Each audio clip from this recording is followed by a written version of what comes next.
আসসালামু আলাইকুম সুপ্রিয় দর্শক শ্রোতা, যেখান থেকে দেখছেন আশা করি সবাই ভালো আছেন। পলাতক স্বৈরাচার খুনি শেখ হাসিনার রাজনৈতিক দল আওয়ামী লীগ বাংলাদেশে লকডাউন কর্মসূচির ঘোষণা করেছে।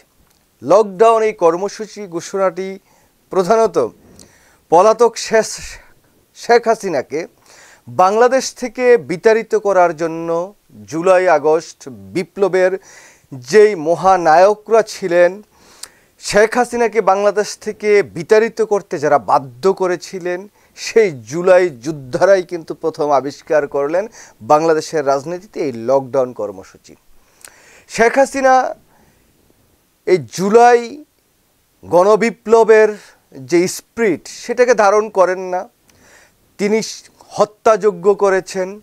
তিনি জুলাই আগস্ট বিপ্লবের যেই নায়করা আছেন তাদেরকে যদি সুযোগ পান তাহলে তাদেরকে ফাঁসি দিবেন, তাদেরকে হত্যা করবেন, তাদেরকে বিচারের আওতায় আনবেন।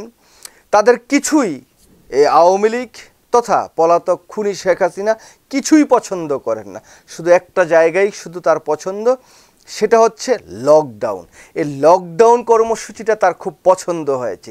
এই লকডাউন কর্মসূচির মধ্য দিয়ে তাকে বাংলাদেশ থেকে পালিয়ে যেতে হয়েছে। এখন তিনি আবার এই বিষয়টি পছন্দ করেছেন।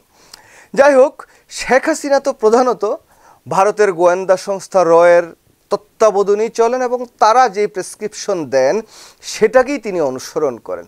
তো ভারতীয় গোয়েন্দা সংস্থা বাংলাদেশে অনেক আকাম কুকাম করলেও এই জুলাইয়ের যে স্পিরিট লকডাউন সেটাকে তারা আয়ত্ত করতে পেরেছেন এবং সেটাই আবার বাংলাদেশে শেখ হাসিনা এবং তার দোসরদের দিয়ে নতুনভাবে বাংলাদেশকে লকডাউন করার চেষ্টা করেছেন। তবে আজকে সারাদিন যেটা এখন পর্যন্ত খবর পেয়েছি, দেখেছি, সেই জায়গায় বাংলাদেশের জনগণকে লকডাউন করতে এসে বরঞ্চ আওয়ামী লীগই লকড হয়ে গিয়েছে। মানে জুলাই আগস্ট বিপ্লবের পর শেখ হাসিনা এবং তার দোসররা আস্তে আস্তে আস্তে আস্তে বিভিন্ন রাজনৈতিক দলগুলোর ছত্রছায়ায় তারা কিছুটা তাদের জীবনযাত্রা স্বাভাবিক হয়ে উঠছিল এবং বাংলাদেশের মানুষ এবং সাধারণ যারা মানুষজন আছেন তারা মনে করছিলেন যে যাক, এই কিছু সংখ্যক নিরীহ আওয়ামী লীগের যারা আছে তারা কোনো রকম খেয়ে পরে বাঁচুক, তাদেরকে আসলে ডিস্টার্ব করার কোনো প্রয়োজন নেই। কিন্তু আমরা কি দেখলাম, 13 তারিখ এই খুনি হাসিনার যে হত্যাযজ্ঞ তার রায় কবে হবে সেটার একটি ডিক্লারেশন আসবে, এমন চিন্তাভাবনা থেকে তারা বাংলাদেশকে লকডাউন করার চেষ্টা। তো সেই জায়গায় বাংলাদেশের যে বিচারিক কার্যক্রম তারা কিন্তু 17ই নভেম্বর দিন ধার্য করেছেন। সেই দিন এই খুনি পলাতক শেখ হাসিনার বিরুদ্ধে বাংলাদেশের আদালত রায় পরে শোনাবেন। তার বিরুদ্ধে যে রায় আসে সেটা তো আসবেই।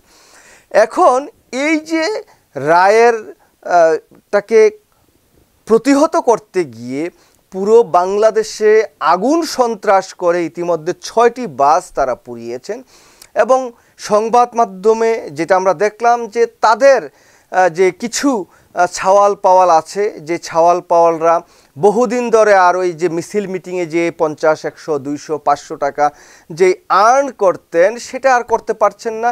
তো এখন যেহেতু নতুন একটি প্রক্রিয়া আসছে, হাজার হাজার কোটি টাকা ঢেলে এই লকডাউন প্রক্রিয়াকে তারা বাস্তবায়ন করতে গিয়েছিল, তো সেই জায়গায় কিছু টাকা পয়সা দিয়ে কিছু মানুষকে তারা রাজপথে পাঠাতে সক্ষম হলেও প্রায় 550-রও অধিক নেতাকর্মী গ্রেপ্তার হয়েছেন। দেখুন, জুলাই আগস্ট বিপ্লবের পর আওয়ামী লীগকে কিন্তু এই অন্তর্বর্তীকালীন সরকার কোনো ডিস্টার্ব করেনি, বাংলাদেশের সাধারণ জনগণও কিন্তু ডিস্টার্ব করেনি।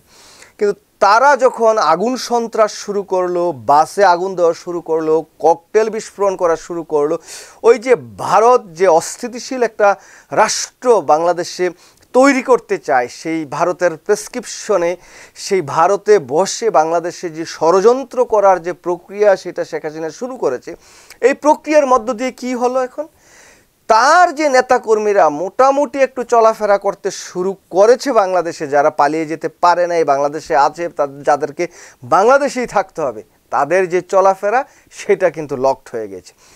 দেখুন, ঢাকা বিশ্ববিদ্যালয়ের ডাকসুতে তারা সারা রাত বসে বসে অপেক্ষা করছে কখন আওয়ামী লীগের 2-4টা ছাত্র লীগের যুবলীগের নেতাকর্মীরা রাজপথে নামে, তারা একটু তাদের পাছা লাল করার চিন্তা ভাবনা করছিল, কিন্তু তারা আর পায় নাই। ঢাকা শহরে সারা বাংলাদেশে বিভিন্ন জায়গায় ভালোভাবেই বাংলাদেশের সাধারণ জনগণ, বাংলাদেশ জাতীয়তাবাদী দল, বিএনপি, জামাত ইসলাম, ছাত্র শিবির, ছাত্রদল সবাই একত্রিত হয়ে অপেক্ষা করছিলেন যে ছাত্রলীগ যুবলীগের কে দু একটা যদি পাওয়া যায় তাদের পাছা লাল করবে। কিন্তু তাদের দৌড়ের গতি যে এতই বেশি, ওই যে হোসেন বোল্ট টোল্ড আর কিছু আসলে নাই, এক থেকে দৌড়ায় আর চিল্লায় তারপরে পালায়। এখন আসলে ওই দৌড়ের উপরেই থাকতে হবে এই আওয়ামী লীগকে। আর যারা তাদের জীবনযাত্রা মোটামুটি একটু স্বাভাবিক করতে পেরেছিল, তারা কিন্তু তাদের জীবনযাত্রায় আবার লকড হয়ে গেলেন। যেইভাবে শেখ হাসিনার এই দোসররা বাংলাদেশে কিছুটা চলাফেরা করা, উন্মুক্তভাবে কথাবার্তা বলার একটি জায়গা ছিল, সেই জায়গাটা শেখ হাসিনা একেবারেই কোণঠাসা করে ফেলল।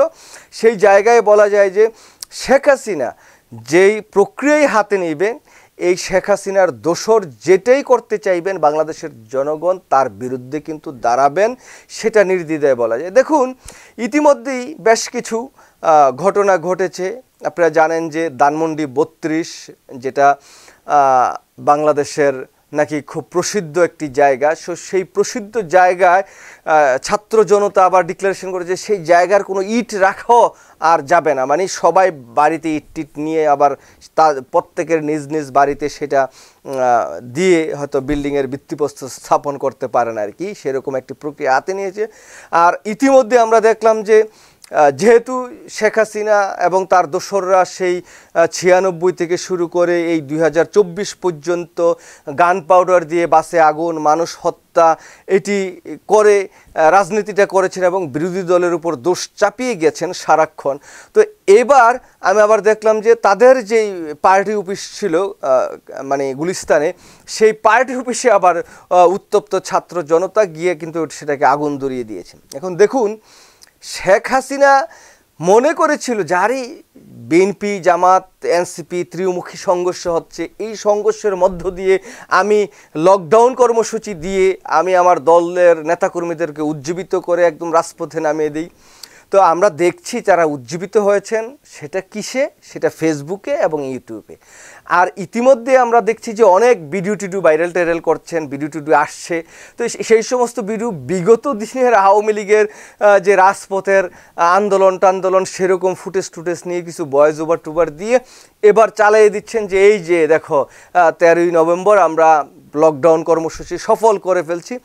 মানে ওই যে দুধের স্বাদ গুলে মেটানোর মতো কার্যক্রম আওয়ামী লীগের নেতাকর্মীরা কিছুটা করছেন, ওই টাকা পেয়েছেন সেই জন্য কিছু একটা করতে হয় সেটা করছেন। আসলে প্রকৃতপক্ষে আওয়ামী লীগের নেতাকর্মীরাও জানে যে শেখ হাসিনা ইন্ডিয়াতে পালিয়ে আছে নিরাপদে, আর বাকিরা বিভিন্ন ইউরোপ আমেরিকায় পালিয়ে আছে, সুতরাং তারা তো নিরাপদে আছে। তারা বাংলাদেশে এই হকার টাইপের কিছু নেতাকর্মীদেরকে উদ্বুদ্ধ করে রাজপথে নামিয়ে তাদের জীবনটাকে আরও অতিষ্ঠ করে, এই যে দেখুন 550-র মতো যারা গ্রেপ্তার হয়েছে, হয়তো আরও গ্রেপ্তার হবে, দিন শেষে হয়তো আরও সংবাদ পাওয়া যাবে।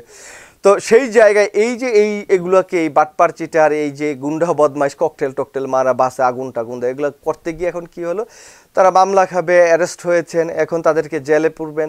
তাদের ফ্যামিলিগুলো কিন্তু তারা যদি বাইরে থাকতেন, কোনো রকম চলাফেরা করতে পারতেন, কিছু একটা করে তাদের ফ্যামিলিকে চালাতে পারতেন, এখন সেই জায়গায় তারা কিন্তু বিপদগ্রস্ত হয়ে গেলেন, সমস্যার সম্মুখীন হয়ে গেলেন। সেই জায়গায় বলছি যে এই শেখ হাসিনা যতবার বাংলাদেশকে অস্থিতিশীল করতে চেষ্টা করবেন, ততবারই আওয়ামী লীগ নিজেরাই নিজের পক্ষ থেকে লকড হয়ে যাবে, তাদের জীবনযাত্রা বিপন্ন হবে, তারা বাংলাদেশের যে স্বাভাবিকভাবে চলাফেরা সেটার অধিকার পাবে না। এবং এই জায়গাতে একটি জায়গায় অন্ততপক্ষে এখন পর্যন্ত আমি যেটা দেখছি, বিএনপি, জামাত, এনসিপি সব এক, মানে সময়ের সাথে সাথে তারা একসাথে হয়ে এই ফেসিস্ট বা ফেসিবাদের বিরুদ্ধে যে তারা দাঁড়িয়ে যায়, এটাই জুলাইয়ের একটা স্পিরিটের অন্যতম দিক। এই জায়গায় আমি অন্ততপক্ষে বাংলাদেশ জাতীয়তাবাদী দল বিএনপি, জামায়াত ইসলাম এবং বাংলাদেশ নাগরিক পার্টি বা এনসিপিকে ধন্যবাদ জানাই যে ফেসিবাদের বিরুদ্ধে এভাবেই সবসময় আন্দোলন করে যেতে হবে। যতই নিজেদের মধ্যে বিবাদ থাকুক না কেন, এই ফেসিবাদকে বাংলাদেশে আর কখনো সরাসরি রাজনীতি অথবা উদ্ধৃতপূর্ণ কোনো আচরণ করতে দেওয়া যাবে না। এই জায়গাতে সবাই একমত আছে, বাংলাদেশের সাধারণ জনগণ একমত আছে। রাজনৈতিক দলগুলো যদি একমত থাকে তাহলে তাদের আর বিষ বৃক্ষ বাংলাদেশে ছড়াতে পারবে না, এটা আমি দৃঢ়ভাবে বিশ্বাস করি। আল্লাহ হাফেজ, আসসালামু আলাইকুম।